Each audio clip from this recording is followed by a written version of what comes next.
আসসালামু আলাইকুম গাইস। আশা করি সবাই ভালো আছেন। আজকে আমাদের লাইফের অনেক ইম্পর্ট্যান্ট একটা বিষয় নিয়ে আপনাদের সাথে কথা বলবো। সেটা হচ্ছে টাইম। আচ্ছা, আপনাদেরকে একটা জিনিস দেখাই। এই যে টুলটা দেখছেন, এটাই কিন্তু আমাদের লাইফ। মনে করেন পুরো আমাদের লাইফ। এই যে হচ্ছে আমরা যতটুকু টাইম স্পেন্ড করছি, আর এই যে হচ্ছে আমাদের যতটুকু টাইম আমাদের কাছে আছে বা আমাদের হায়াত আছে।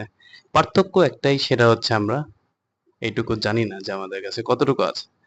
এটুকু যদি আমরা জানতাম যে আমাদের কাছে কতটুকু আছে বা আমরা কতদিন আর বাঁচবো, তাইলে কিন্তু আমাদের লাইফস্টাইলটা কিন্তু একটু অন্যরকম হইতো। যেমন আমরা ৫ ওয়াক্ত নামাজ পড়তাম, আমরা কোনো গুনার কাজ করতাম না, সবার সাথে হাসি মুখে কথা বলতাম।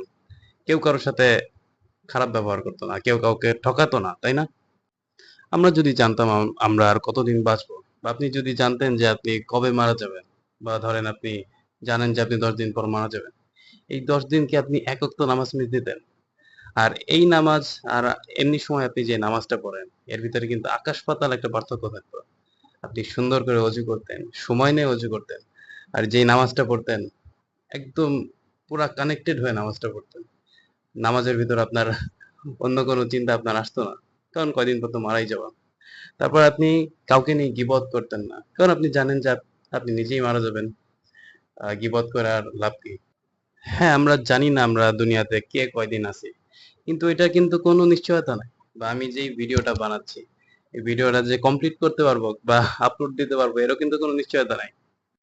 আপনি যদি জানতেন যে আপনি আর কয়দিন পর মারা যাবেন, এখন আপনি কি কারো বদনাম করতেন? কারোর সাথে কি খারাপ ব্যবহার করতেন? বা আপনি কি এটা বলতেন যে কে কার সাথে কি বলছে, কে কার নামে কি বলছে? কোনো টাইপের গীবত কিন্তু আপনি করতেন না। আর এইটাই আমরা জানি না আমরা কতদিন বাঁচবো, আমরা কবে মারা যাব। তাই আমাদের প্রত্যেক ওক্তের নামাজ হওয়া উচিত এরকম, যেন আমাদের শেষ নামাজ। আপনি যখন বাইরে যাবেন, আপনার মেন্টালিটি এমন হওয়া উচিত যে আপনি এই মানুষটার সাথে শেষবারের জন্য কথা বলতেছেন। তাহলে আপনি চাইলেও তার সাথে খারাপ ব্যবহার করতে পারবেন না।